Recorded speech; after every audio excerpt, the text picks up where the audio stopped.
Okay, let's get started.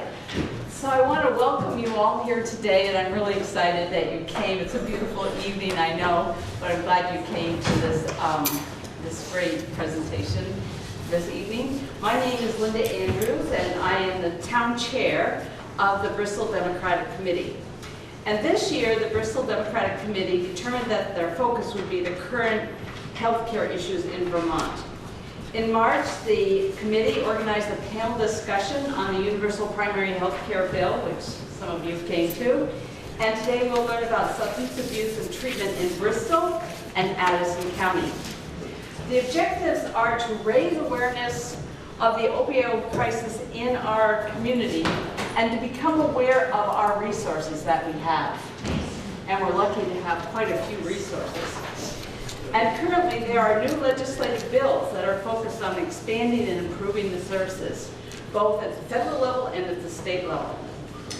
So this forum has been organized today by the members of the British Town Democratic Committee, and I'd like them to just stand for a minute while I introduce them. Mark Gibson is vice chair. And Pat Sharp is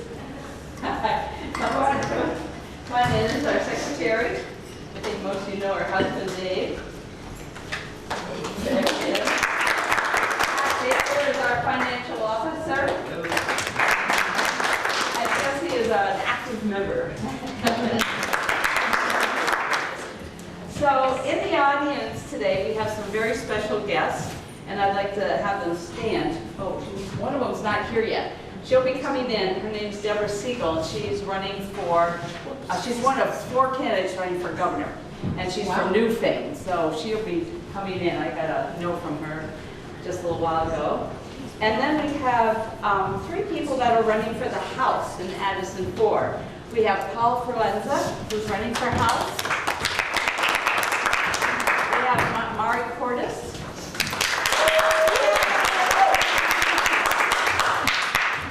Caleb should be here. Caleb Elder is supposed to be here. He'll be coming. And these 3 people will be running for the House, and we only get to have 2 of them. They're all 3 are great. We only get to have 2 of them. We'll be voting for them in the primary, which is August 14th. And I just want you to know that on next Wednesday, the 3 of them will be a panel. Will say why they want to be the House rep. You can ask them questions so that you can do an informed vote in August. So I hope you all will come. Senator Claire Ayer and Senator Chris Bray from Addison County were invited, but they send their regrets, as well as House Representative Dave Sharp and Fred Baser. But I hear Dave might make it, so he may be coming in. And the reason they're not here is there's a special legislative session going on today in Montpelier. Before we get started, I want to just do a few logistics. The bathroom is around the corner. The lights come on automatically, turned off automatically. There's 2 exits. This exit as you came in, and then you can go out through this door, and there's stairs down. There's 2 exits.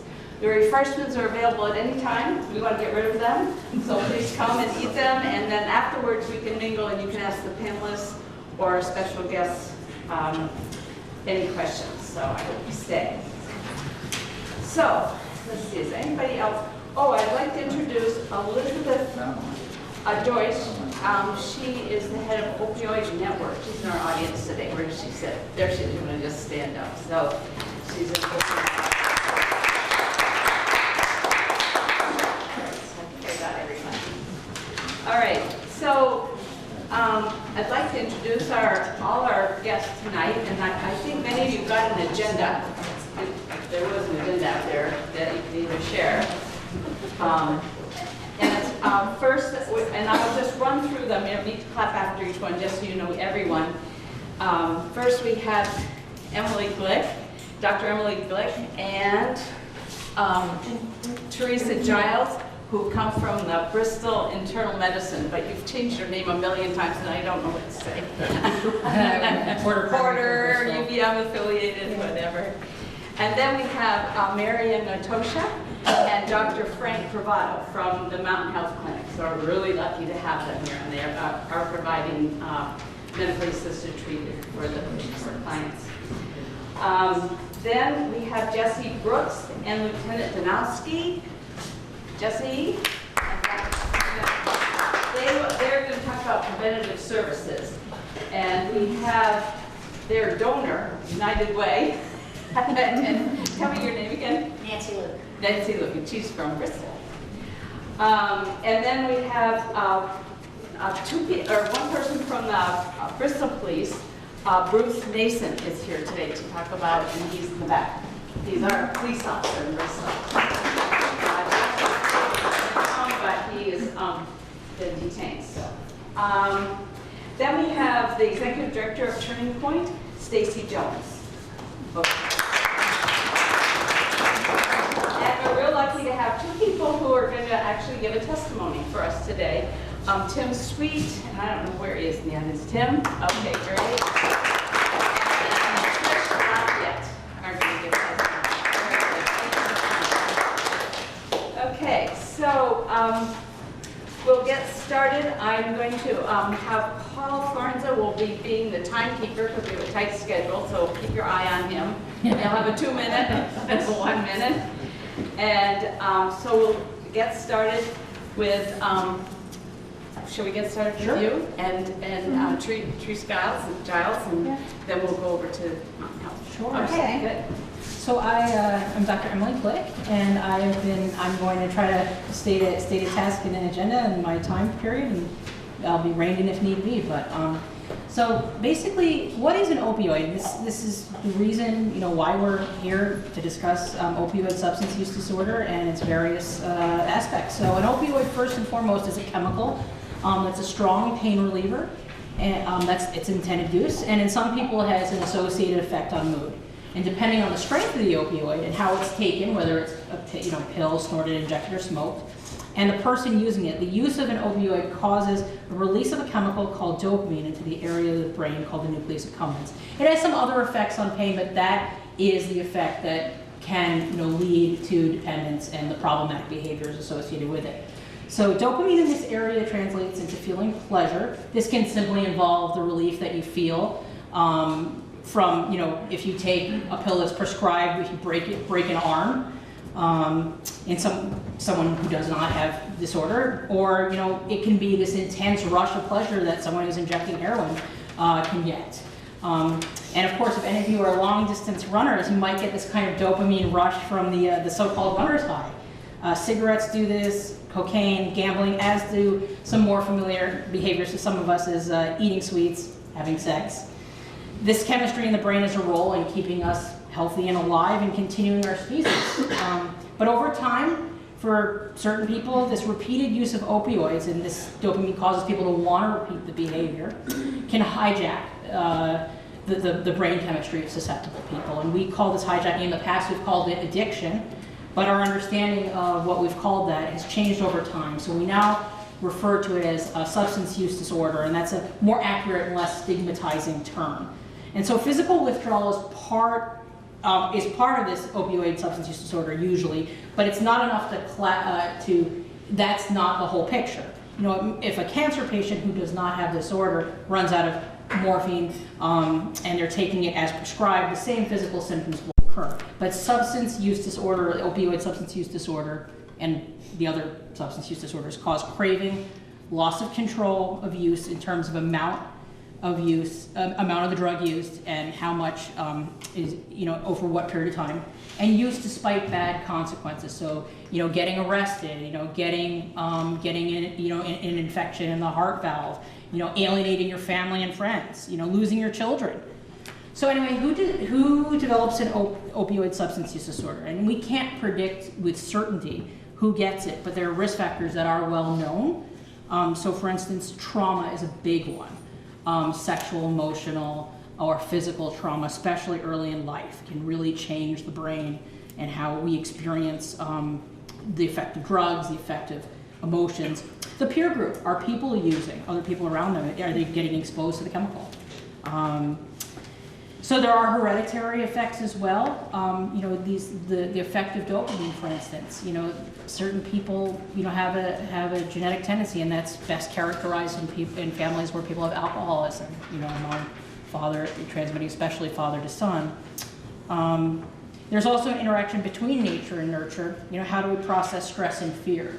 And those people who have mood disorders, significant anxiety, significant depression, and post-traumatic stress disorder are much more prone to developing substance use disorder.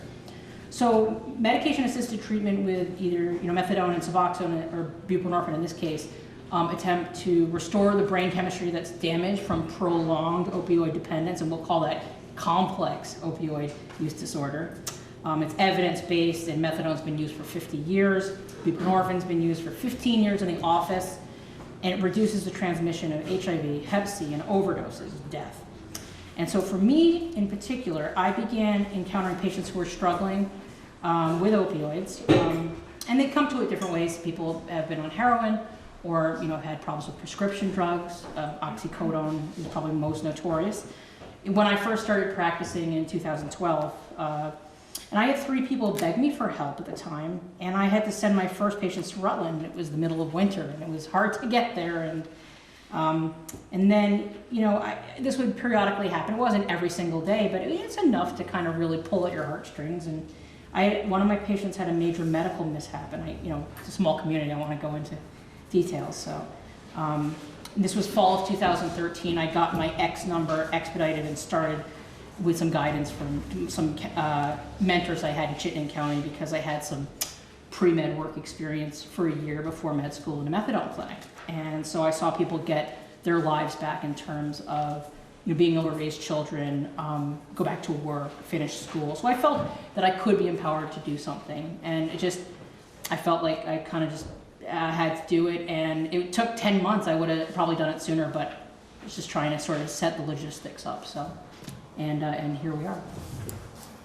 Okay, and so in our program, I started working for the program in September of 2014, and at that point Dr. Glick had 30 patients that she was managing by herself pretty much, and that's when she qualified to get funding from the state to hire a nurse case manager, and they hired a counselor at that time. So we started, and there was a waiting list that had 70-something people on it. And there were times our waiting list has had over 100 people on it, and it's varied through the years. But and we slowly built up the program and put it together and made it what it is today. So right now we currently have 116 patients in treatment on our program.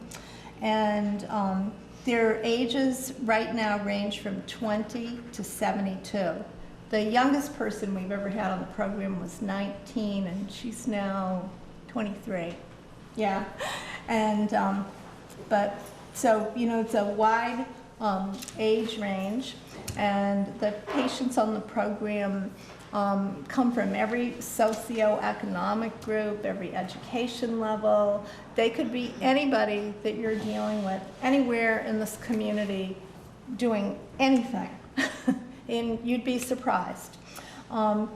So about the success, when people are addicted to opiates, and some of our patients got addicted through medical prescriptions, and some of them got addicted through recreational use that got out of control. But I want to point out that many of our patients are people who had really traumatic, abusive, awful, horrible childhoods. And I've heard so many times that when they took an opiate, it was the first time they felt normal or okay about themselves. And you hear this over and over. There's really something to that. Now, that's not everybody on our program. Some of our people have had great lives and great childhoods, but there is a connection there for that. Anyway, so success. When people are using, and they're using drugs illegally, and it becomes very expensive, they have to start doing all kinds of things they wouldn't normally do, and committing crimes and lying and stealing and doing bad things. And it's not really the person they are, but they're a desperate person. So often when people come into our program, they have a lot of damage they've done in their own lives. So what we do is we get them on the medication, we get them stabilized, they have to give random urine drug screens, they attend counseling, and on average at any time, 95% of the people in our program are free from all illegal opiate use. They're only taking their prescribed medication. And so then what happens? They get their lives back together, and I always say it's like playing a country western song backwards. They get their wife back, they get their kids back, they get their car back, they get their license back. Okay? But the most important thing is they get their self-respect back. Another thing that I think is really, really a success rate is I always, on the wait list, I always prioritize people that had children living in their homes. And we have, out of 116 patients, I didn't run the most recent numbers, but over 100 children are living in the homes of people that are in treatment. So that means all those young lives are being affected by their parents having it together and being productive, you know, really great, decent members of society. And so it's really rewarding. The success is what makes you keep going back to work every day. And people are so grateful for the treatment that I'm so grateful for them. And I think my time's almost up. Yeah, and I think they're going to explain more about the hub and spoke model and sort of the nitty-gritty, the structure of, you know, counseling and the role of kind of the, you know, the medication, but also the interaction of, you know, how counseling and other interventions, psychosocial interventions work. So. Okay. Well, I'm going to try to answer these questions and also fill in some of the blanks. Absolutely. Let me start with the hub and spoke model. The hub and spoke model is unique to Vermont. The hubs are several central locations. There's one in Rutland, there's one in Burlington, one in St. Albans. They take the most serious of patients who need the most care, because they have among them some of the most experienced Suboxone and methadone providers. They also can legally prescribe methadone, which those of us out in the practices cannot do. And they're very well staffed from the standpoint of counseling and other support like vocational rehabilitation, family issues, that sort of thing. That was all that was available in the state of Vermont, and they very quickly became overwhelmed. And so a system was developed, I think it's about 3-4 years old now, called the hub and spoke model, where those of us out in private practice can engage in prescribing Suboxone, but not methadone. Now, we can treat almost any patient, except patients who are very heavy users of heroin. Probably Suboxone is not going to be sufficient to calm their cravings. And so those people in general, heavy IV users of heroin, probably do better at the hub. Those who have very serious coexisting mental health issues probably do well at the hub. Those who have failed repeatedly in treatment probably do well at the hub. When you go to the hub, typically you have to go every day. So now moving to the spoke model, what we do in our private practices, we're based usually on weekly visits. And when we see patients, we give them a week worth of medication. We do have on-site counseling. We do have drug testing available. And we prescribe Suboxone. Let me tell you a little bit about what Suboxone is. Because you may have heard people say, why would you prescribe a narcotic to someone who is narcotic dependent? And I think that's a great question, and I have a great answer for you. Suboxone, which is the most common drug that we use, it comes in a film that's put in your mouth. It melts in your mouth, and it's absorbed directly into the bloodstream. It contains 2 drugs. One is called buprenorphine, and that is the narcotic. The other is called naloxone, which is actually the same drug that's in Narcan, which is used to treat overdoses. Now, why would you give somebody a narcotic and Narcan at the same time? Because when you put the film in your mouth and it dissolves, you don't absorb the naloxone, the Narcan. The reason why it is put into the film is to prevent people from melting the film and then injecting it intravenously to get an exaggerated high. If you do that, the naloxone becomes activated and keeps you from getting high and hopefully keeps you from getting killed. So buprenorphine is the narcotic. Now, around the 1930s, there was a law passed saying that doctors cannot prescribe narcotics to people that we suspect or know to be dependent on narcotics. So how do we get away with it? Around 2000, a law was passed saying that if doctors would do special training, it's about, they say 8 hours of training. It actually took me a couple of days to do it. And then apply to the Department of Drug Enforcement. We can get what is called a waiver. It's called a waiver because they waive prosecution of me for prescribing a narcotic to someone who is narcotic dependent. So if you hear the term waiver, that's what it applies to. So we prescribe this drug, Suboxone. Now, why would we prescribe a narcotic in the first place? First of all, buprenorphine, the narcotic, is much weaker than any of the really bad things that are out there. You don't get a rush the way you do with heroin. You don't get the rush you get with taking Percocets or Vicodins. So you're deprived of that intense euphoria, which tends to discourage them repeat uses of the medication. Even though it's weaker than those other drugs, it is strong enough to cause a little bit of secretion of dopamine, that feel-good drug that you heard about. And even though it's weaker than other narcotics, it holds on to the binding sites in the brain much better than those other narcotics. And so when you have Suboxone on board in the brain, if you try to use heroin, if you try to use oxycodone or any narcotic, you're not going to get any effect. So you have wasted your money, and if you're in a Suboxone program, strike one, you've got a positive urine drug test unnecessarily. So that's the drug Suboxone. It is really a miracle.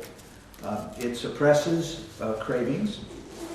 It's really interesting when someone comes in, they have to be in withdrawal. Most patients have to be in withdrawal before we'll start, unless they're coming out of in transfer an existing treatment program. They have to be in withdrawal so that A, we can confirm that they have a dependency. And B, we have to give them an initial dose to make sure they don't have a side effect. And then 3, we have that opportunity to increase the dose in the course of the first day and then the first couple of days to a dose that depresses their spontaneous cravings. If anyone's interested, I got the 2-minute warning. If anyone's interested, now I have the 1-minute warning. I did have on my list to talk to you a little bit about what the focus of counseling is in the treatment of dependency, because one of the requirements to get our waiver from the DEA is that we must give our patients access to counseling. So I think I'll save that for later and talk about what are the issues we addressed during the recovery phase. Did you have any specific things you wanted to say, Marion? Well, Therese said it so well. Yep. At Mountain Health, we were primary care practice, and we just started doing the MAT treatment in the fall. And because there was a need, there was a waiting list. And so we're fairly new to the program. We're learning so much. But I think the one thing Therese said about the patients coming in, and I found that most are just so appreciative that we're there, that they're in a family practice where they don't feel a stigma attached to their care, where I can be rooming a baby and doing their vital signs and taking care of them, and then taking back one of my MAT patients and giving them the same attention and care. We had one patient early on who, he isn't in our program anymore, but things weren't working out. He needed to go someplace else. And he said, well, until that gets that set up, I know you can't prescribe anymore for me, but can I just come once a week still? And that means a lot. Mm-hmm. And I think it's really important work that's happening. We have about somewhere near 30 patients. We started last October. Last October, there were 2 providers in Addison County, Emily and Will Porter. Now you have 4 people who can prescribe, is that correct? We have 3 now, including a new doctor who joined us, and it will be 4 when another doctor joins us in September. There was a waiting list. There is no longer a waiting list. Thanks to you Yeah. folks. Yes. Yeah. Well, I think we took care of the waiting list. Yeah. The waiting list was up to 80, but really turned out to be probably 40. Yep. and most of those people have been taken care of. So Yeah. if you know anyone who needs our services, there is no waiting Treatment list. on demand. Give us a call. You can be in to see a provider, and depending on your circumstance, you can be started on Suboxone within a week. Yeah. And get your life back together. That's right. Well, thank you very much. And then we'll have questions and answers after we finish with all the panelists, so. Okay, I'd like to have the following come up. I may need a couple more chairs. Would Jesse come up? With Lieutenant Donowski. They'll be talking about prevention services. And if Bruce Nason would come up, our Bristol police officer, and Stacy Jones, who is the executive director for Turning Point. And then and the two people are going to give testimonies, Tim and Tim Sweet and Trish. Let's see, if you want to come up, can we get a couple of chairs around? Yeah.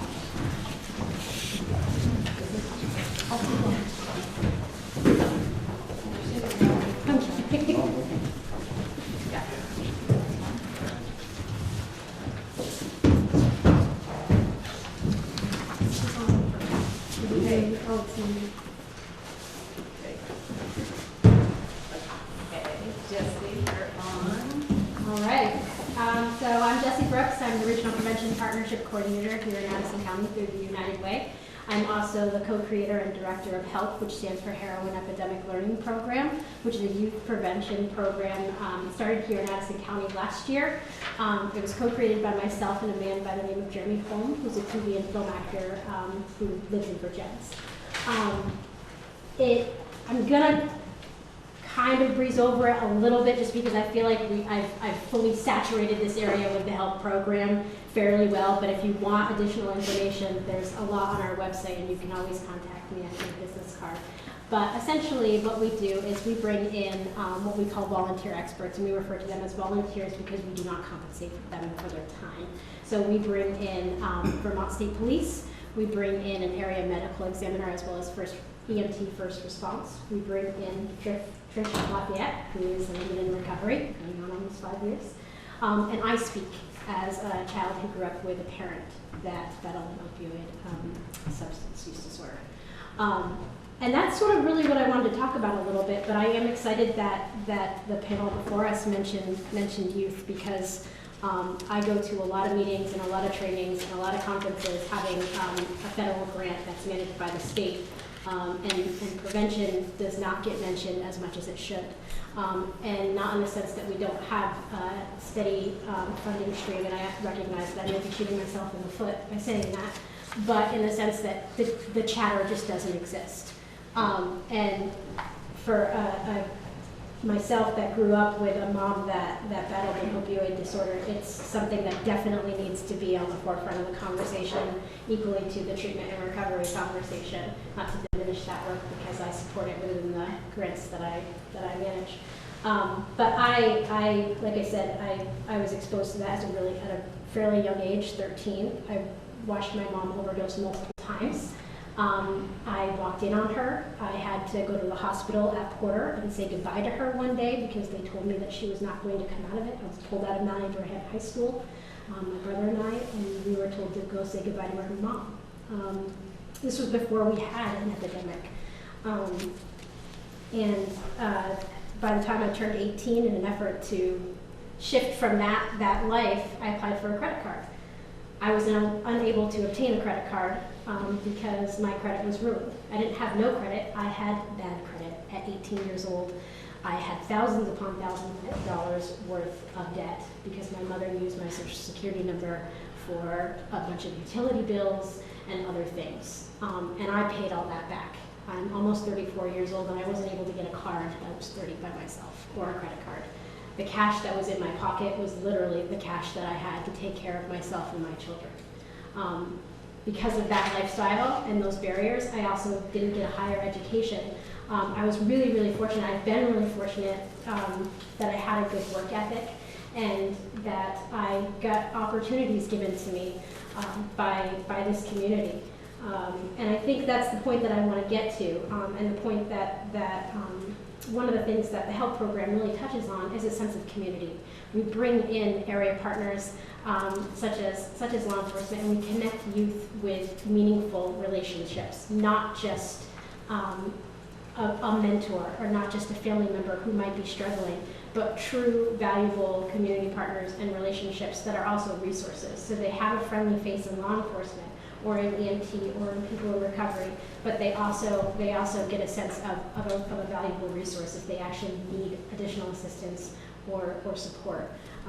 So I think I pretty much touched on everything. I just want to say that, you know, the youth now that we have is who determines if we have an epidemic in 10 years. So it truly is a valuable investment, and prevention is cheap. Thank you. Sorry, Jeff. Okay. You got 1 minute, buddy. You're So gonna you own that minute. I'm Jeff Donofsky. I'm a lieutenant with the state police, and I'm the station commander of the New Haven Barracks, which is responsible for all of Addison County.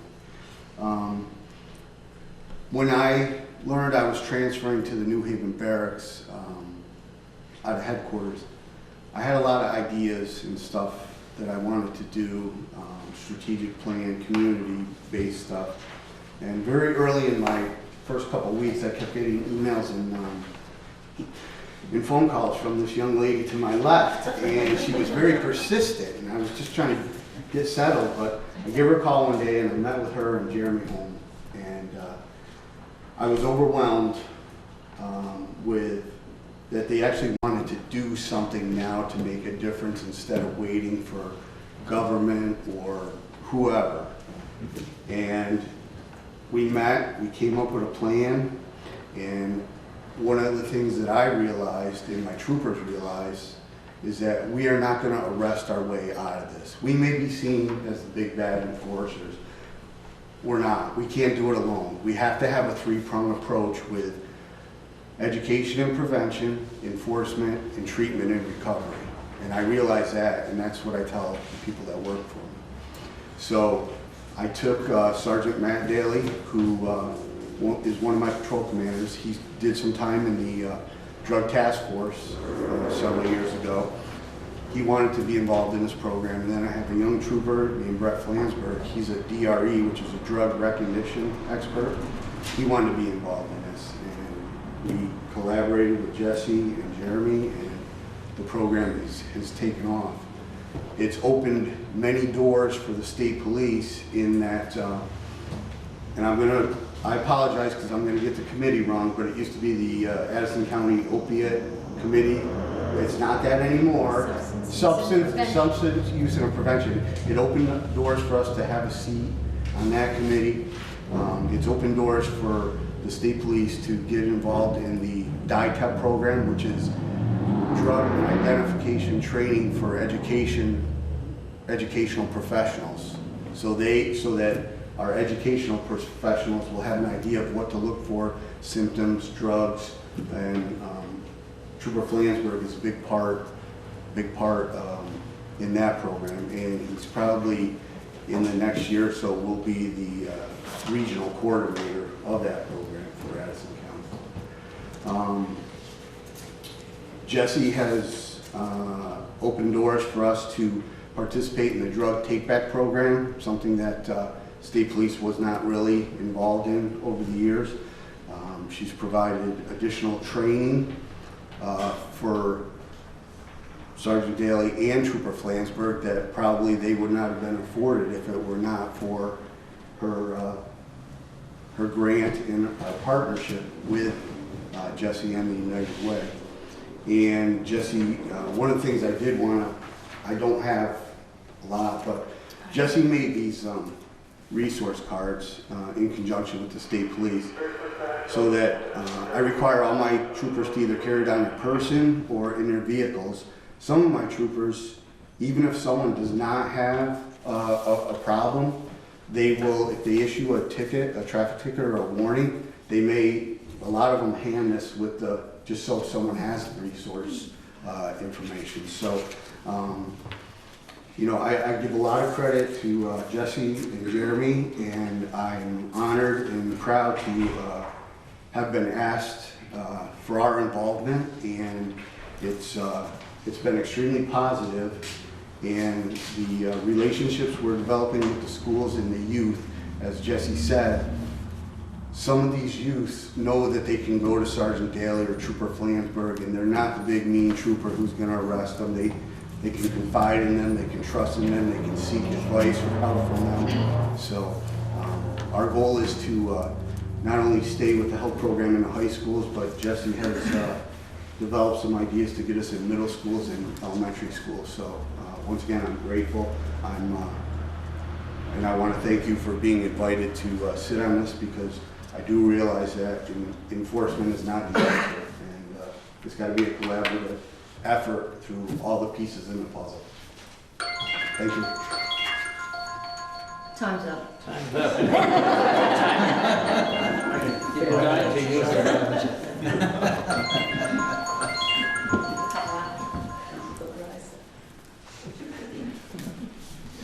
I'm Bruce Nason. I'm with the Bristol Police Department, currently lieutenant. I brought some stats along tonight just to kind of share. Since they've been collecting stats, all drug-related fatalities for here in Vermont residents who died in Vermont in 2017 were 123. In 2016, it was 129. There were some Vermont residents who died outside of the state. In 2017, there was one. In 2016, there was 3. It was a little confusing on how they broke this up by county, but as far as so far this year, for total number of drug-related fatalities here in Addison County, we have 1 in January, none in February, and we don't have any data for March or April yet. But some of the key points that related to the drug fatalities. In 2017, drug-related fatality data show a 6% decrease in the number of all drugs related to deaths among Vermont residents. It went from 132 to 124. The data for opioid-specific fatalities appears to show we're beginning to bend the curve on the upward spiral of opioid-related fatalities. Among all the drug-related fatalities, those involving fentanyl have increased by more than a third. It went from 49 deaths in 2016 to 67 deaths in 2017. And fentanyl is involved in more than half of all drug-related fatalities. The number of fatalities involving fentanyl has more than doubled since 2015. At the same time, the proportion of drug-related deaths involving a prescription opioid has remained the same, about 31%, while fatalities involving heroin decreased slightly but still account for about a third of drug-related deaths. Drug-related fatalities involving cocaine nearly doubled in the past year, went from 22 in 2016 to 37 in 2017. Cocaine is now present in nearly 1/3 of all drug-related deaths.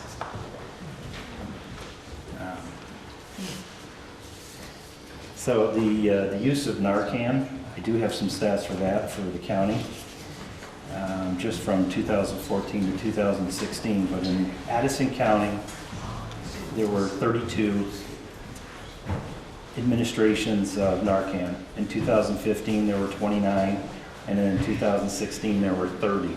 And one of the things that they've noticed over the last couple of years is the increase in multiple dosage. Before it was taking 1 dose to revive somebody, now they're having to do multiple doses. But those are just some of the stats related to drug-related fatalities.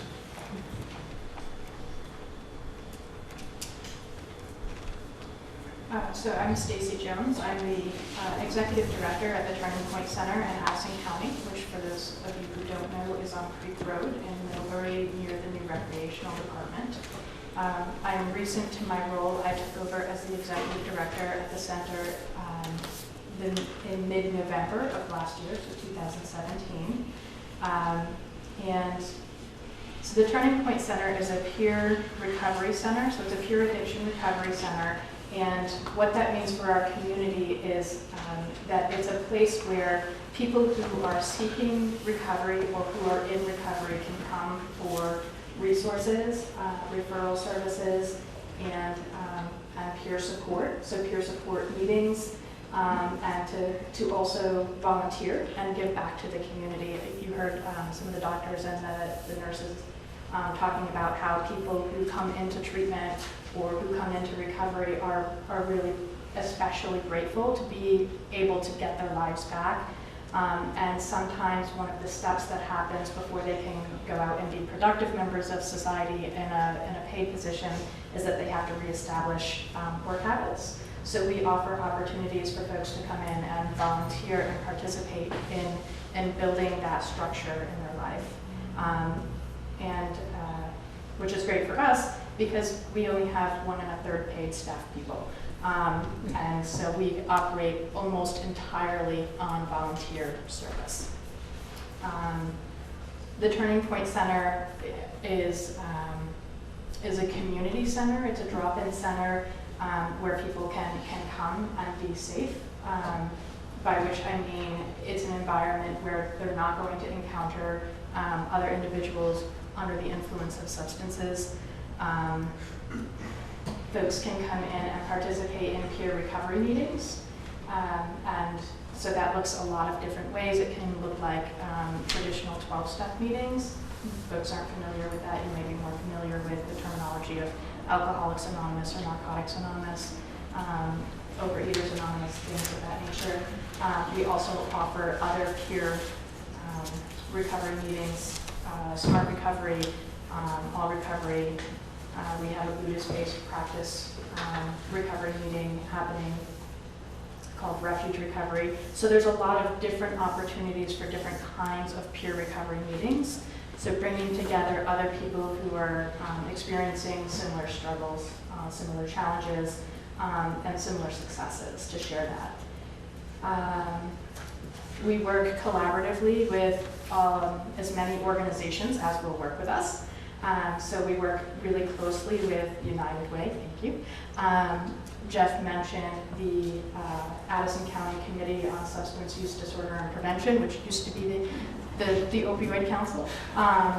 That group actually meets monthly in the Turning Point Center as a community meeting. So that brings folks in. We also work very closely with Bristol Internal Medicine and also now with Mountain Health, making referrals whenever appropriate. We've had actually a long-standing collaborative relationship with Bristol Internal Medicine, where we refer folks, and they refer folks back to us. I know that Emily mentioned really quickly, and Frank also, the importance of counseling for patients who are in medication-assisted treatment. One of the things that we're really good at the Turning Point Center is offering peer support, which is different than counseling, but that ability to talk to somebody who really understands in a really very non-judgmental way is powerful, and it's critical to people relearning how to communicate effectively and how to experience emotion in a safe way. Let's see. I have a 1-minute warning, so I have to talk really fast. Not really sure where else I want to go. Because I'm new to my role and because I have just taken this over, we're sort of learning what our new place is in the community. I've tried to take the center in some different directions and really being able to expand into the community in terms of outreach and making sure that we're reaching all of the communities that we need to. So looking at the youth community, looking at the elderly community, looking at isolated populations, things of that nature. So always looking for volunteers, always looking for people coming in and getting information and spreading that information. And my shameless plug is we're also always looking for board members. My name is Trish Lafayette. I'm in recovery. I have been in recovery for going on 5 years in December. One of the ways that I stay in recovery is speaking out in the community and, helping in the way that I can. So my story started later in life with the gastric bypass surgery. I ended up getting addicted to prescription opiates through that surgery, overusing during the surgery. I was obviously obese and overweight, which came along with some mental health problems. And so the prescription medication obviously fixed all those problems while I took them, right? And so I got addicted to them. And then over a period of time, I was able to go to my doctor at the time and get other pain medication as I lied and asked for it, and just got more prescription pain medication. And then I realized that I wanted to change, and I went to that doctor and we made a plan to be done with it, but then I began street buying. It doesn't take long to street buy. It didn't take me very long at all to be connected with somebody who hooked me up with street drugs. So at the time I lived right in Middlebury. It was very easy to find. It's right here in our community. So I used off and on for a couple of years, and then my street person that I was buying from said there's no more prescription Percocet to buy. So she asked if I wanted to go to heroin, and of course what were my choices at that point? So I said yes. And to make my story a little bit shorter, I used heroin for 4 weeks. And I had a baby and a 3-year-old at the time, and I didn't want that life. So I luckily had a very supportive family. I went to my family. My family helped me right away. My doctor helped me right away. I went to counseling. The Addison County Counseling Service helped me right away. So I went into detox that night and spent 5 days in detox. Waited 2 more weeks for treatment, and then ended up going to the Maple Leaf Center. That was in 2014. And since then, I've been able to, abstain from using street drugs. I've been able to stay in recovery. I accessed a lot of local services, such as the Turning Point Center, such as CSAC. I also accessed medication-assisted treatment, which did help me. It does help me. It helps from, my cravings, a lot of things that the doctors were speaking about. I can attest to that. I don't get high from it. I didn't, abuse it, as long as it's used on the strict program where you have to be accountable and you have to get counseling and you're doing it the right way. It was very effective for me. So I just wanted to come and speak to you guys and let you see that I, am a normal community person, and it's helpful for me to help you guys understand where we come from and how it gets started. And as Jesse said, I volunteer for the HELP program. I'm back volunteering at the Turning Point Center. I took a little bit of a break. In 2016, I had a tractor accident where I got ran over by a tractor and broke both of my feet. That could have been a really big setback if I didn't utilize my skills and have a really good doctor and a really good program that helped me on a very strict pain management schedule. So I recovered from that well. I'm still recovering from that, but almost done. And I'm thankful and lucky to the services that we do have, and just wanted to share that.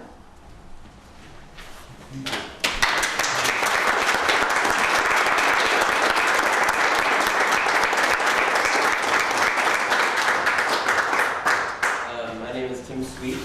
I've been a resident of Vermont for about 6 years. Before that, I grew up in Lowell, Massachusetts, and I went to high school there. When I was in high school, that's when I was first introduced to opiates. I had my first few shoulder surgeries. I was an athlete, and it kind of gave me my first taste for pain medication, and what subsequently led to addiction later down the road. It was always an on and off thing for me. I was able to kind of stay clear of addiction for the most part. I was called what you would call a chipper, just kind of did enough here and there to not become fully addicted. But later in life, it became more and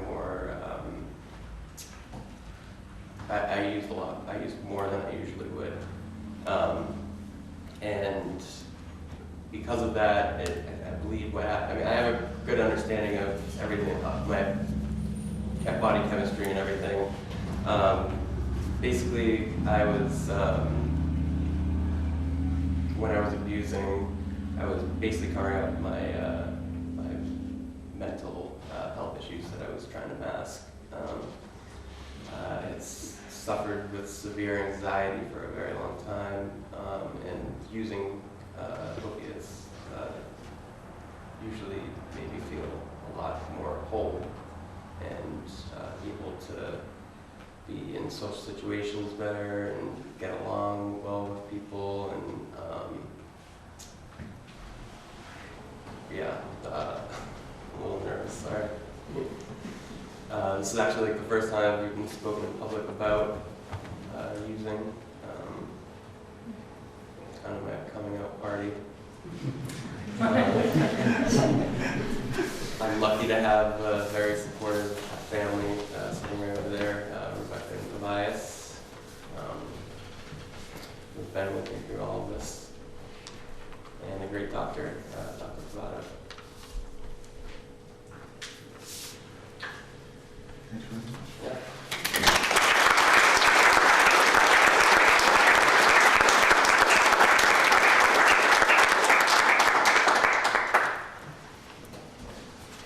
Well, thank you very much for all this information. And so now we can open up for questions and have any answers you want. Start? Yes, Mari. This is a comment/story, but I would love feedback from all of you. First of all, I'm a nurse. I've been a nurse in Vermont for a long time. Currently work in the inpatient cardiology department at University of Vermont Medical Center. And over the last few years, we have seen a large increase in the numbers of people requiring long-term antibiotic treatment who have been using with unclean needles and getting infections on their heart valves, serious infections in their heart valves. And we're a cardiology unit. We're not a counseling floor. The hospital has had to do a lot of work, and we're still, I would say, not there yet. We do have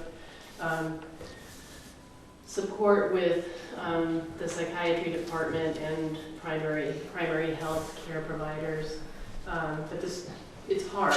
It's really hard. And there's always patients that, we care for everyone, but there's always patients that grab your heart. And one person, younger person I'm thinking of now is one of those people. I ended up having to give her Narcan in the hospital because she was very resourceful and was able to get someone to sneak some into her hospital room, even though she had a one-to-one observer with her. She ended up being discharged before case management could find placement for her. And that, it terrified me and broke my heart.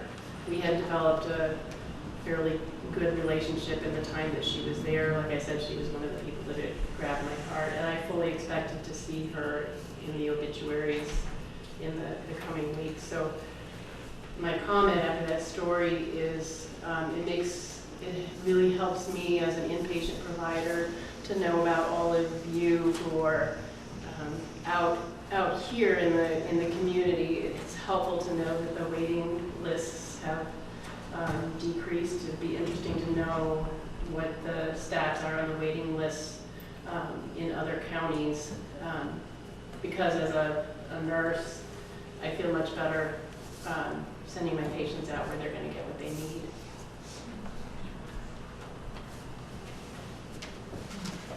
I have a question. You kind of was saying that you have to sometimes use double Narcan that more recently than you've had to in the past, and I was wondering, is that because of the concentration of the drug, or is that because tolerance developed, or something else? I think it has to do with the strength of the drugs, and Plus the addition of fentanyl. yeah, as I said, there's Fentanyl is much, much more potent than heroin, and is used as a filler to cut heroin because it's cheap, but it is so potent that a typical heroin overdose happens over a period of a couple of minutes. You usually see it coming. You can usually get help there very quickly. Administer Narcan. A fentanyl overdose can occur within minutes, resulting in death. Fentanyl is bad stuff. And I think that's why the number of doses is increasing because of that. Can everybody hear Dr. Votto on that? The fentanyl? Did everyone hear? Pat, did you hear what I was there? Okay. And there are types of fentanyl that, I mean, it's meant to be dosed for, veterinary purposes, like for elephants and whatnot, like that's one of the actual intended uses. And then there's, people make more and more, people in labs will make more molecules. There's one molecule, I don't understand why anyone would make this, that's actually resistant to Narcan. It's called acrylfentanyl. Like, Narcan won't work on it. Thank goodness we haven't seen it, but it's still, that's what's really driving the death rate up, and it's these clandestine laboratories that I think are, for the most part. I would say that I have in one or two situations for people who, either coming into me or they relapsed, like, and they thought they were using heroin, it was 100% fentanyl. It was no heroin at all in the relapse. Yeah, it's showing up in their urine. So it's just being packaged and sold as heroin, but it's not heroin one iota. And in addition to the heroin being cut with the fentanyl, we're also seeing an increase of the cocaine being cut with the fentanyl, which is why we're seeing that increase in cocaine-related deaths that we haven't seen in the past. And it is alleged, although I've never seen it Can you proven. stand up? Sure. It is alleged, but I can't say I've personally seen it proven, although I have a couple of patients that claim it, that marijuana is being dusted with fentanyl, heroin, and cocaine. And I've had at least 2 or 3 instances in which reliable patients think that's how they got it in their systems. It will appear in the urine. Not dangerous because it is a very high dose, but for those people who smoke marijuana don't know where it is coming from. We do not exclude patients because they smoke marijuana. We don't. There's no evidence that marijuana in conjunction with Suboxone is at all lethal. What's lethal with Suboxone is alcohol, benzodiazepine tranquilizers, and other opiates. Right. So we have tolerated marijuana, but we warn our patients that a positive drug test is a positive drug test regardless of where it comes from. But they should not be driving on absolutely. Yes, that's the other thing. I mean, we basically tell our patients that they're going to smoke marijuana, it better be a bedtime thing. Correct. So when you were referring to, Lieutenant, I'm sorry, I forgot your name, the statistics, the fatalities are related to overdoses, or is it just encompassing bad driving, perhaps? Or I think it encompasses, let me make sure before I answer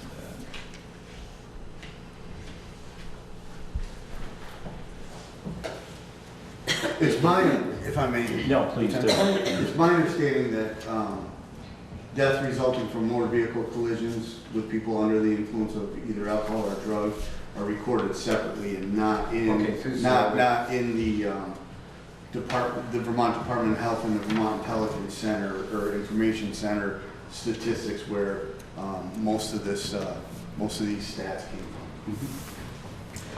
Thank you. I might have missed something because I came in late, but I'm a licensed clinical social worker in Middlebury, and I have a private practice, and I've had several addicts for clients, not a lot, but maybe 4 or 5 in the 6 years that I've been in Middlebury, and they don't stick. They don't stick, and I feel really. I mean, I feel like I don't have a hard time keeping patients usually, but and some of them come for a month or a month and a half or something, and then they just don't come back. And I feel really isolated in that practice, with addicts because I am. So my guess, what I was thinking as everyone was speaking was about how many therapists there are in private practice and everywhere around here, and how many of them are connected how to any of these programs. I mean, you know, I know CSAC is there, but several people came to me, they didn't want to go to CSAC. I mean, people do all the time come to me and say they don't want to go there. Or, you know, I have somebody now who needs to see a psychiatrist, but CSAC won't see them unless they have a therapist there, which means they have to stop seeing me, and I've been seeing them for months. So, it's not an addict, but an abuser. So, I guess what I'm trying to ask is, I haven't heard anything about how private practitioners can fit into the programs or vice versa. I mean, it's kind of hard because private practice is such an isolated thing anyway, but. Let me tackle that because it gives me an opportunity to talk about what I couldn't talk about earlier because I ran out of time. And that is, what is counseling as part of medication-assisted treatment? Counseling takes lots of forms, okay? There's drug counseling, there's other counseling, psychological counseling, vocational counseling, rehabilitation counseling. The imperative for folks who are on Suboxone is drug counseling. Now, what we focus on in drug counseling are 5 or 6 issues. But I'll say right up front that many patients who are dependent upon drugs do have coexisting mental health conditions, anxiety, depression, PTSD, history of abuse, and they may need more than just drug counseling. They may need individual psychotherapy. And I think depending on the qualifications of the therapist, we try to make sure that they're seeing the appropriate personnel. We have some access to licensed alcohol and drug counselors, but in some instances, many of our patients don't need a psychotherapy, they just need drug counseling, but others need psychotherapy. So it really depends on your interests and your training as to what you want to do. But in terms of the counseling that we do for patients in our program, now where's the counseling done? It's done when Therese sees the patient, when Marion sees the patient, Emily, myself, we all do counseling to a certain extent. And then we may refer people beyond that to individual drug counseling or group drug counseling. I come from the era of Alcoholics Anonymous 40 years ago, and I still think it's the gold standard for the management of substance abuse disorder. It is the most successful program, the lowest recidivism rate of any for alcoholism. So I am a very big proponent of the group model for substance use disorder. And we have groups that some of us run in our practices, we have groups that are done at Turning Point, we have groups that are done at CSAC, so we use all of those resources. But drug counseling, the first thing we want to do is we want Can I just say something right there, because it probably would fit there the best, is that I don't see abusers unless I know that they're hooked up to AA or another program where they have some other kind of outside support. But I also know that there are a lot of therapists that refuse to see Addis because they, I don't know, they just, no, I mean, I'm not a drug counselor, but I'm a psychotherapist, and people that come to me usually do have those kinds of issues that they need addressed, but I know if they're using that's not going to work without other supports. But I don't know, I'm just trying to kind of, you know, like the Middlebury College has started, just real quick, has started you can chime in if you want. Middlebury College has started, I mean, over the last couple of years, having a meeting with the therapist, all the therapists in town, or mostly in Middlebury, I guess, but outside too, I guess, anyone who treats the college students, to try to have a discourse about what is, you know, what the college needs and what the public needs, you know, what the population needs, and how everybody can serve everybody best. And of course, alcohol abuse is a big one there, but anyway, that's been kind of helpful because this is nice. It makes people, me anyway, in private practice, feel a little more connected to. Can I jump in real quick? Sorry. And then her. And you can time in too, Paul. And then he gets to finish. And then everyone gets to just talk. But I am working on community forums around substance use disorder, and the idea was really to educate and inform the general community about folks like Trish and Tim. We talked about like multiple different themes and specific invites to specific areas of the community, so that we were really reaching out to everybody, because this epidemic affects everybody, you know. And I think, you know, on an individual level, on an organizational level, on a family level, we all have our part, and part of that is educating ourselves and getting the right information, as well as not pretending like we don't have a problem, and not pretending like people don't need help. Like, you're a piece of the puzzle, but the community is the rest of the pieces. Puzzle. Yeah, I know. Like, That's these people what are I am. failing because they need more than just that Right. that one thing. They need multiple things, and they need to lose that feeling of isolation and gain the feeling of inclusion. And I think, you know, conversations like an opportunity to meet in a community forum where you have all different areas of community partners as well as just community members there to talk and educate and inform is extremely important. I don't know if I'm answering your question or if I'm making you feel better, but I thought I would say that. So I'll I jump, need a therapist. I'll jump in, Jess. Can I just say one thing?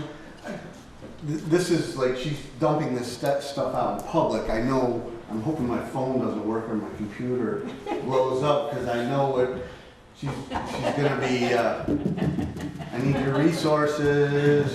I never say no. No one's gonna want to talk to me after this.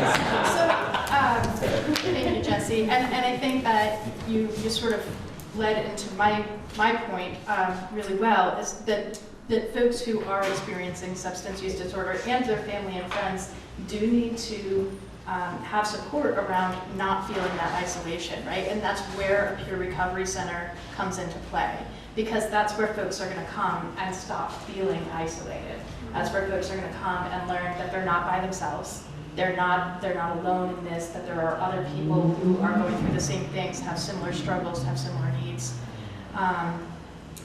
To your point about being a private practice, I am thrilled and excited to work with any community partner. I just don't have the staff power to go out and find you all. So come to me and we can work out a collaborative relationship similar to what I have with other practices in the area. We do have a collaborative relationship with CSAC. We do work closely with them, and we're starting to work with Mountain Health, and I would be absolutely appreciative of any private practices who wanted to participate in that experience.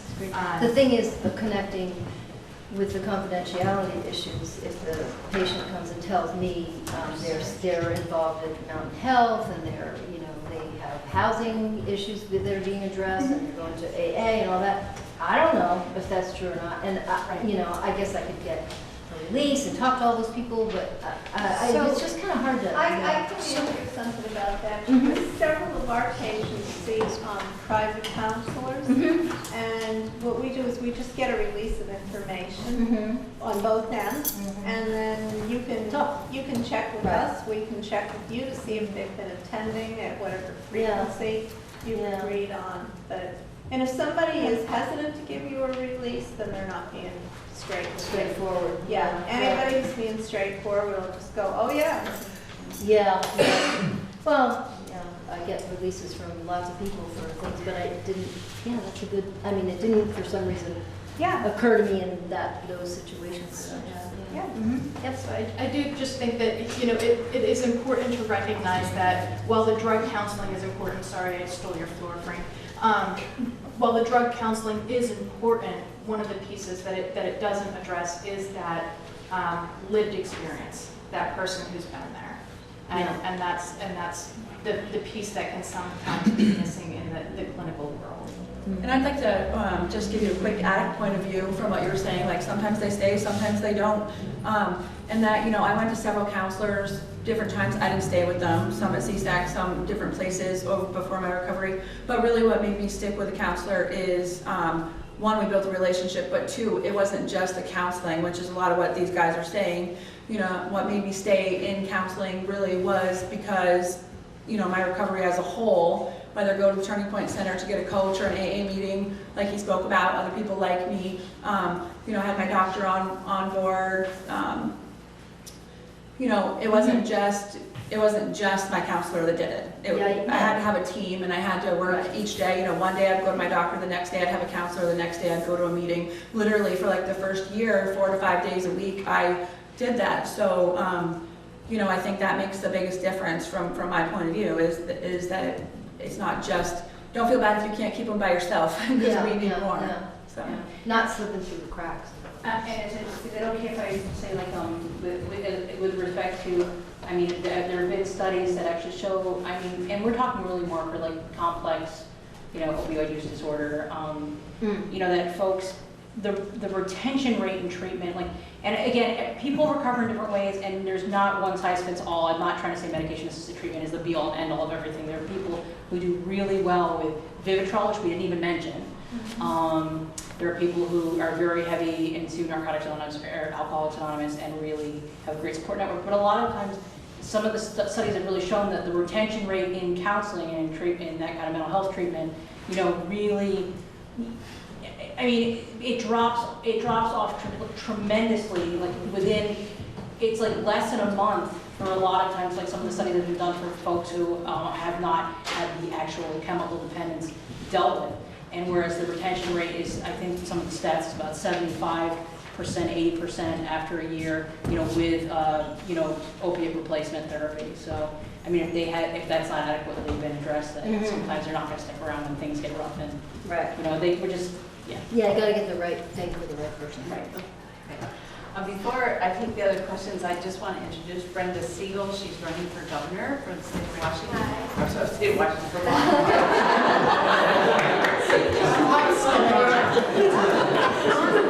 and she has also a story, a very personal story she'd like to share. Brenda? You want me to come up there so they can hear that?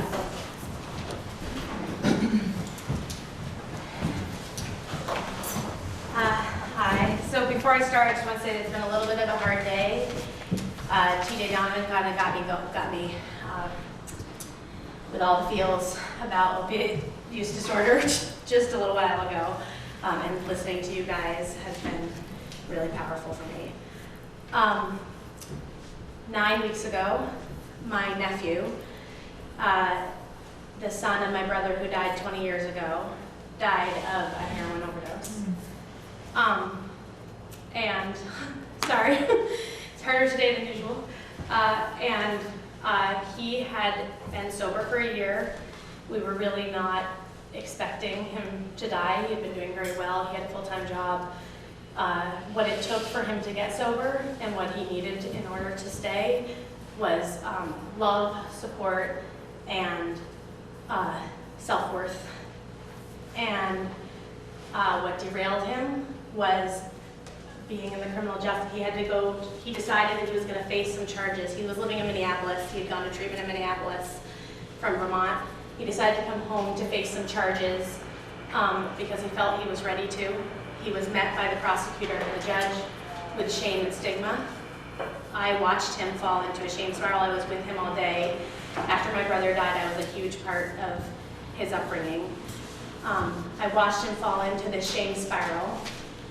I really thought he was going to go back to Minneapolis and where his support system was and be okay.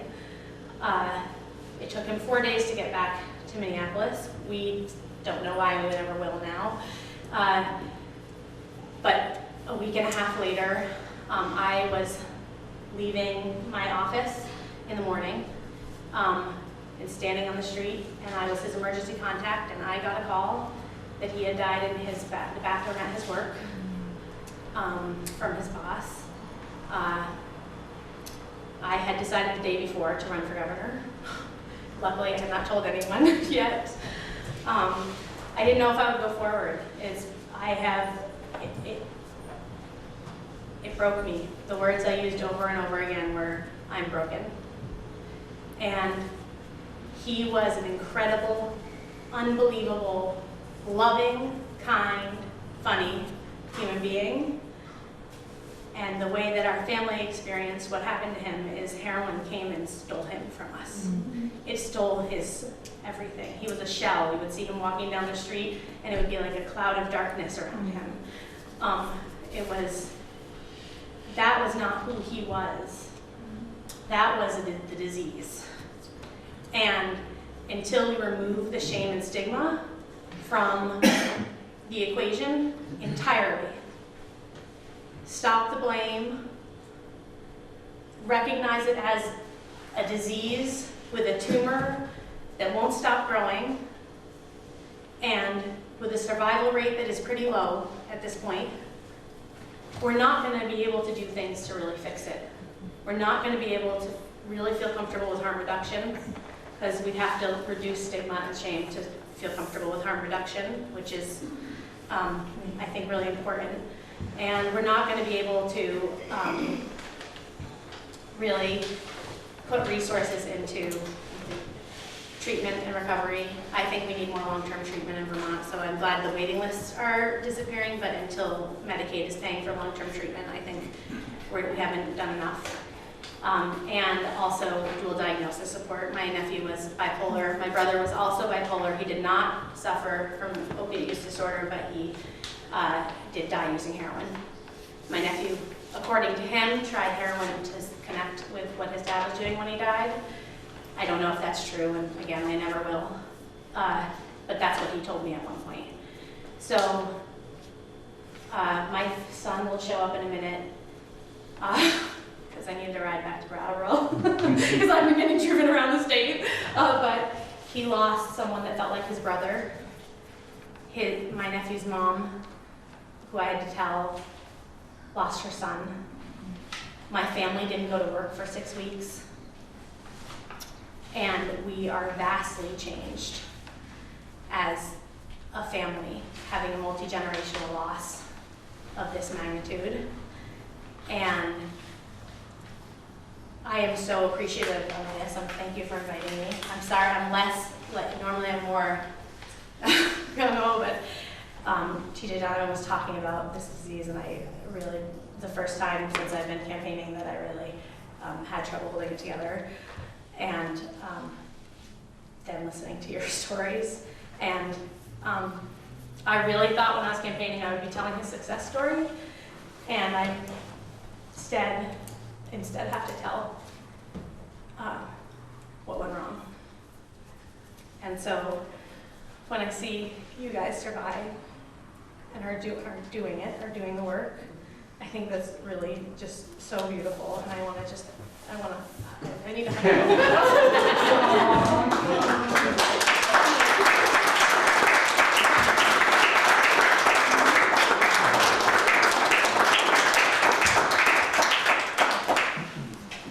Can I add something to what you said? Because it is deeply personal, because you experienced it as a human being. When we read the statistics, it doesn't really mean very much.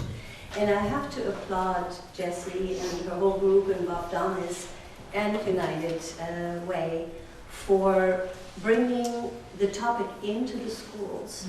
And recently we did an event here in Bristol with Moncton and surrounding schools.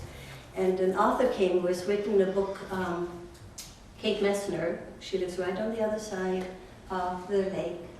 And she had a personal experience in a neighborhood by a young woman who slipped into heroin. You know, she was the star of the school and all that. And for Kate to bring this story to school children who now feel empathetic, and they also are able to talk about it and know that it affects all of us in whatever way, in concentric circles, is really the way to go. And Jessie, I have to applaud you for the work you do, you know, in Canada.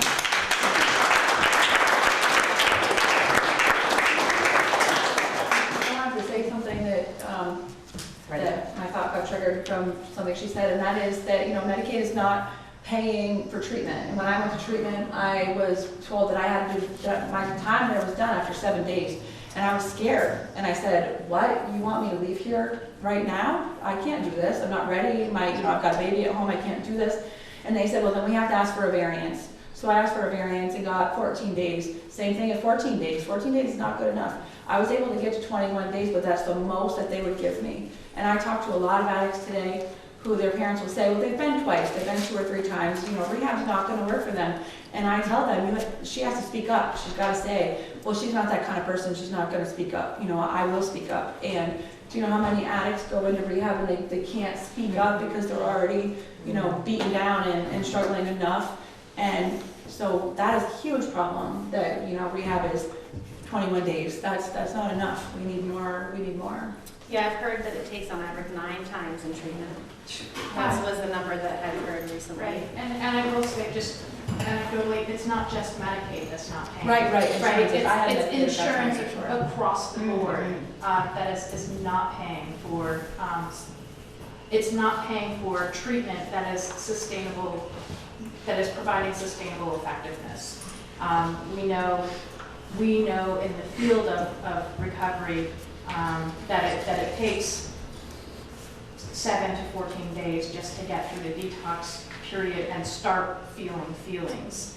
And what's happening right now with the way that the insurance system is structured is that people at their most vulnerable emotional state are then being told, okay, you're done now, and it's time to go out and figure out how to do this. I think the shorter rehab stays, it is driven, financially in some respects, I think, but part of it assumes a functional link between inpatient to outpatient treatment that is not really there.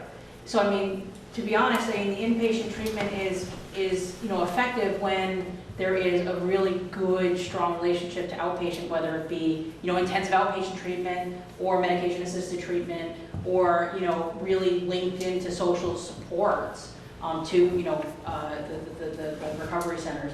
But it's not a strong link. There's not a strong link with the correction centers. It's probably better in Vermont than it is in other states, to be honest, too. But I think maybe we're better in a position, and I think Mari kind of woke us up. We're like, whoa, wait a minute. We're here sitting on our laurels. We're really happy about not having a wait list. And it's like, well, gee, there are other people in the state, maybe there are other people in New York State that need help. Maybe we need to put ourselves out there and be like, hey, we're here. Maybe we need to just make that link stronger. Thank you, so you don't have to stand up. Thank you for sharing, and we may have questions for you. Yeah, that's okay. Great. I have a burning question right here from Phoebe. Well, this isn't really a question, this is a comment. First of all, I want to thank the panelists and thank people for their honesty and really heartfelt experiences, and thank you so much for coming. Before you got up, what I wanted to say, and I'm still going to say it, is that I wonder how many people in this room have had addiction touch their families. It has touched my family very deeply. It's touched my family very deeply. I experienced a family member going through recovery, and it is one of the most, I don't want to say it was helpless during that time, but as a community, we can sometimes feel really helpless. What can we do? And I'm going to put a pitch out there right now that one of the ways that as community members we can contribute, and this is what I chose to do to give back because of what recovery did for my family member, is the Turning Point Center is an awesome organization.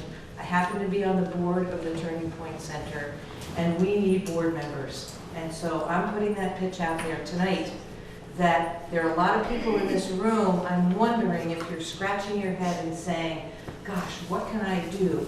That is something that you can do to help in our community, is to serve on a board for such an awesome organization. Hi. I also just want to say that I've always kind of been this way, but definitely my nephew made me be even more this way. I think that it makes all the difference in the world.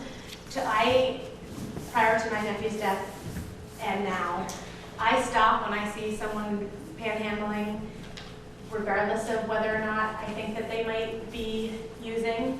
I look them in the eyes and I talk to them. I ask them how they're doing.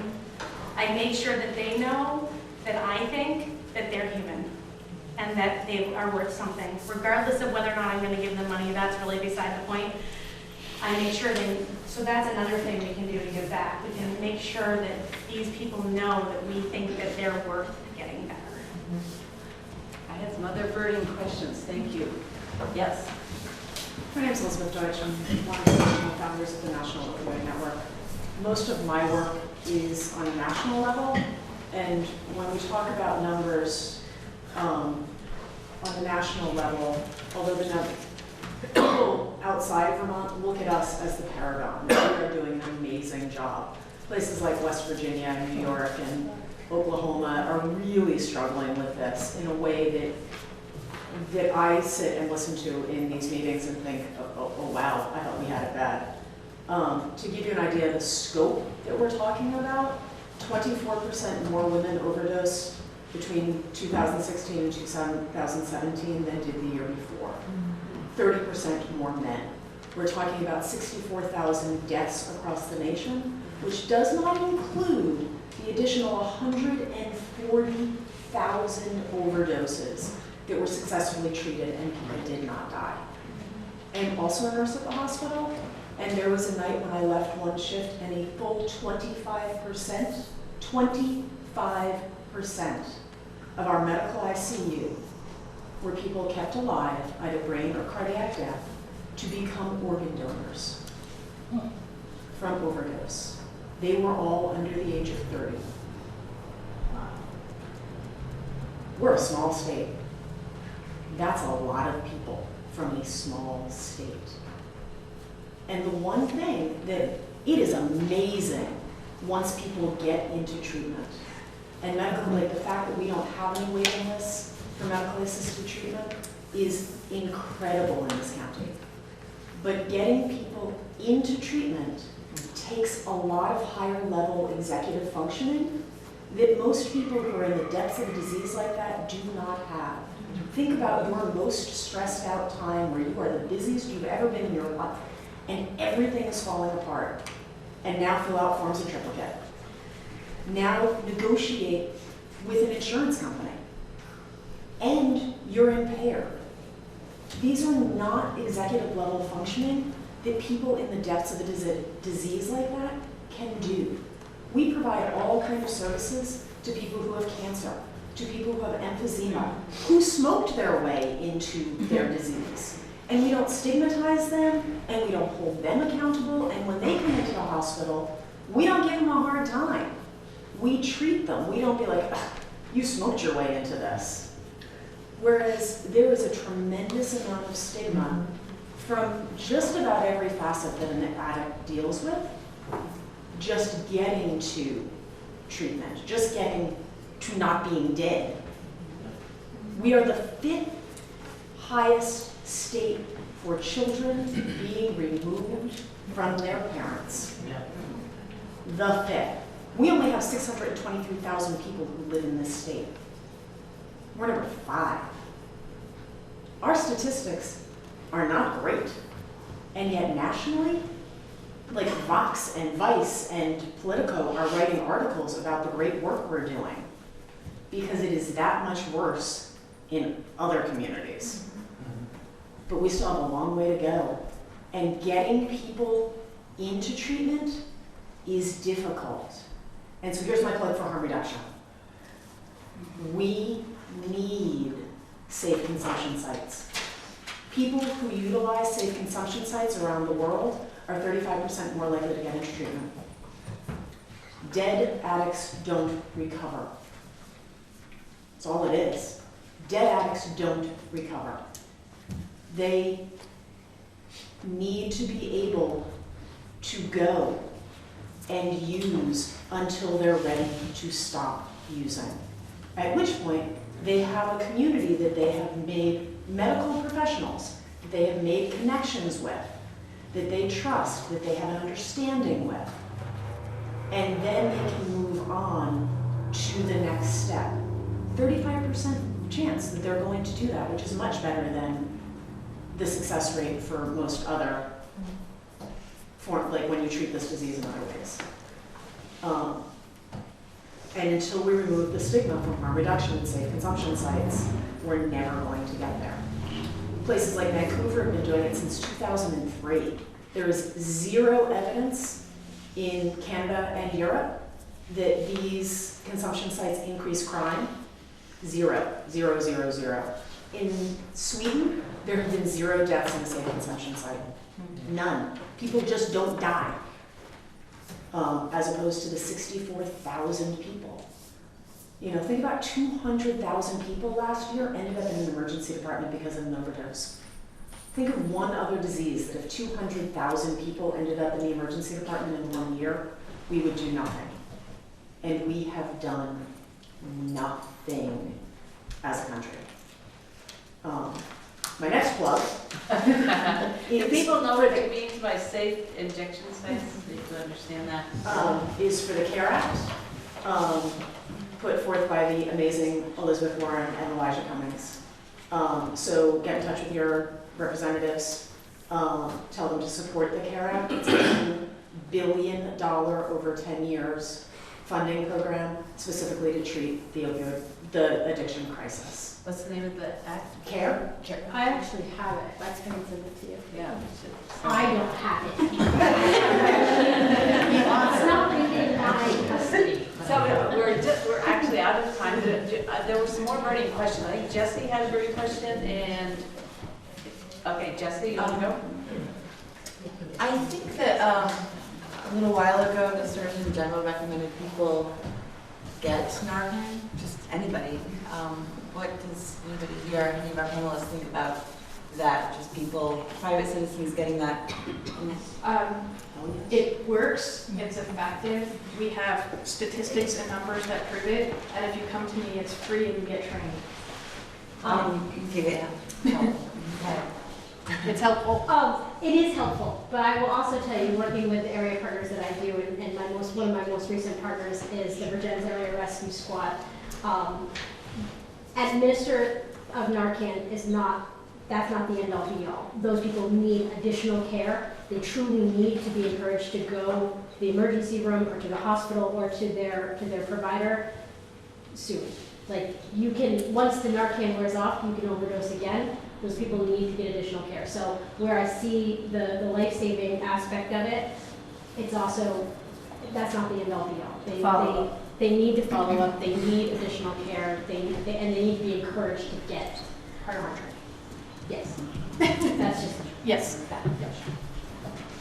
So I'd like to just say that I talked to Justin Bouvier, and our rescue squad has Narcan now for all their EMT people, and it's available. Also, we're very lucky that one of our police officers, Officer Ote, is an EMT, and he now qualified for that Narcan, but he's usually the first one on who sees the client that's overdosed, because he's on a cop car, he's ready to go. Rescue squad, they have to get into the building, they have to get into the rescue squad, they have to get there. So we're very lucky to have the police department here that can actually get there in time to save lives. I carry it all. I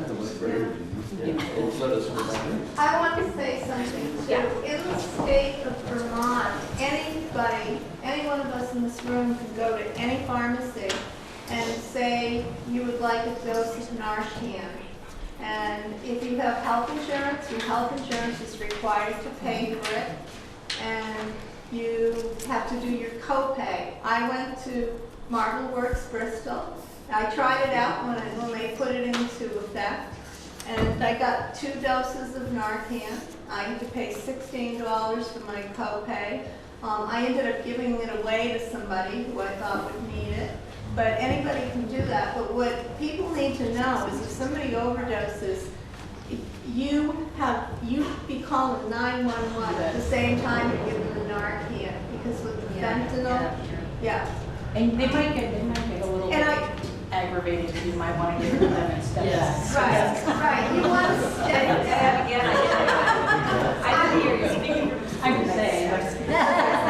But here's the thing. I know somebody in Burlington recently who had done it because I had posted it on Facebook telling everybody you should get Narcan and just carry it. And I've gotten it 3 times now, and I've given 2 accepted it away. Now I have my third one. I've never used it myself on the street.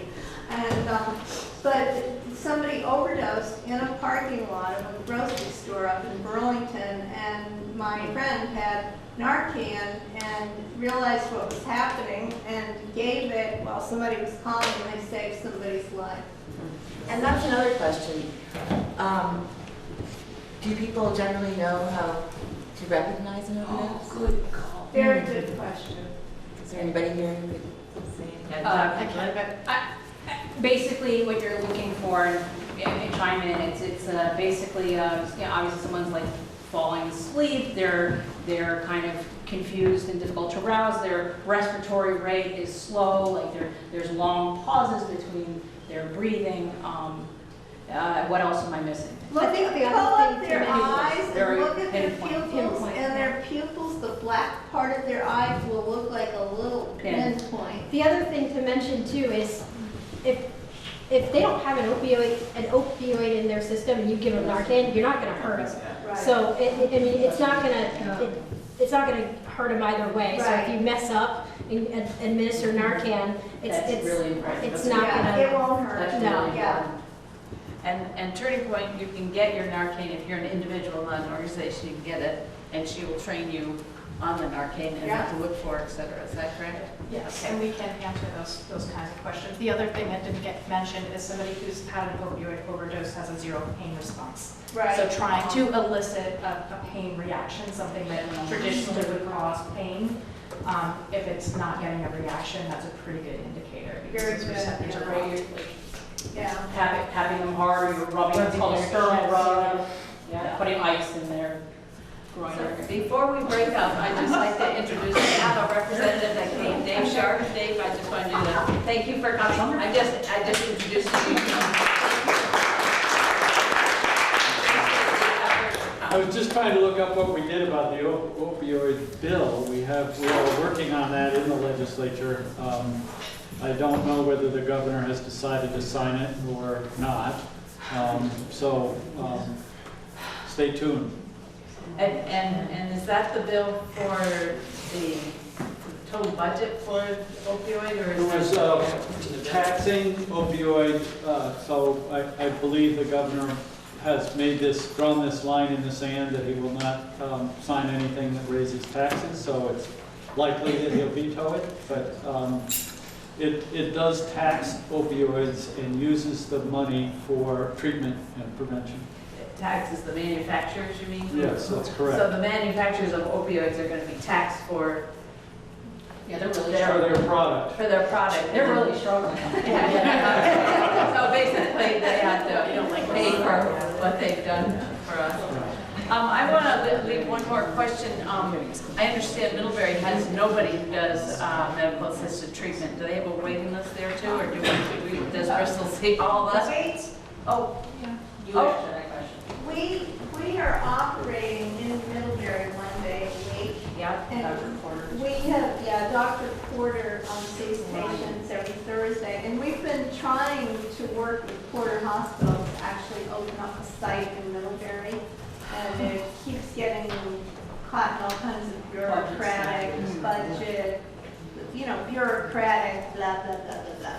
But we are working on it. Finances. Yeah, we are really trying to get something open in Middlebury because it's centrally located. We have people coming from every part of Addison County, and it would be much easier for, especially the people down south, to get to Middlebury. That's probably what they're worried about.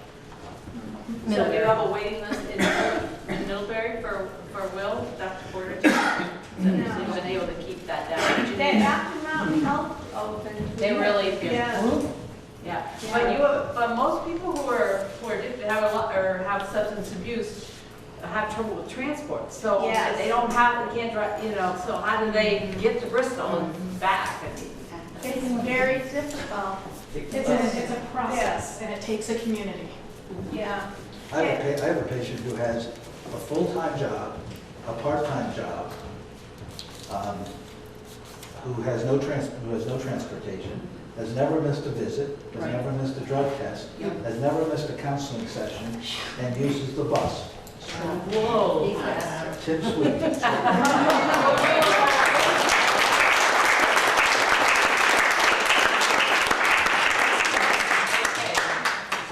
Okay, Just to follow up on that, I had a conversation with an actor who runs the bus, and they transport about 40 people every day, either to Rutland or to Burlington, to one of the hubs. So they are available, and you can call them and they'll come pick you up. Quick question about the hubs for anybody that has the information. What about the Northeast Kingdom? They have, John, it's part of the John Brooklyn show. It's Newport and Bar Clinic and St. John's. Yeah, okay. Good. yeah. Okay, well, thank you all for coming. I think we've all learned a lot. I mean, I think we all had